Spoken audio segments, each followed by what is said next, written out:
सरसब्ज बाग में एक नन्ही सी चिड़िया रहती थी। वो बहुत अच्छी और छोटी सी चिड़िया थी, मगर सर्दियों के दिनों में खुराक की कमी हो जाती थी। एक दिन सर्दी बहुत ज़्यादा थी और बर्फ़बारी हो रही थी। चिड़िया सुबह से ही भूखी थी और बहुत ज़्यादा परेशान थी कि अब मुझे खाना कौन देगा, मुझे तो बहुत भूख लगी है। थक हार कर वो बैठ गई और वहाँ एक किसान का घर था।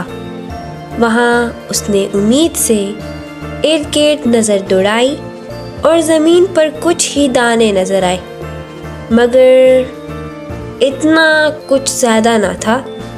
किसान ने चिड़िया को बेचैन देखा तो उसे रहम आ गया। उसने अपनी झोली में से मुट्ठी भर चावल निकाले और चिड़िया के सामने रख दिए। चिड़िया बहुत ज़्यादा खुश हो गई।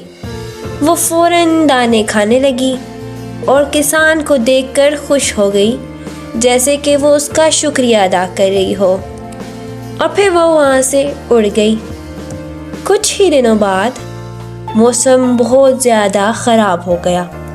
बहुत ज़्यादा बारिश होने लगी और किसान के खेतों में पानी भर गया। पानी के बहाव की वजह से बहुत से बीज मिट्टी में ही दब गए और पानी पानी हो गई पूरी फसल। किसान बहुत ज़्यादा परेशान हो गया। अचानक चिड़िया अपने साथियों के साथ आई। वो सब किसान के खेत में उतरी और ज़मीन पर गिरे हुए बीज चुनने लगी। चिड़िया और उसकी दोस्तों ने किसान की बहुत ज़्यादा मदद की और किसान वो सब देखकर हैरान हो गया। कुछ ही महीनों बाद किसान के खेत में पहले से भी ज़्यादा अच्छी फसल हुई और वो दिल ही दिल में चिड़िया की दुआ को याद करके खुश होता रहा। तो बच्चों, इस कहानी से हमें ये सबक मिलता है, नेकी करने वाले को हमेशा नेकी का बदला मिलता है और शुक्रगुजारी हमेशा खुशियाँ लाती है।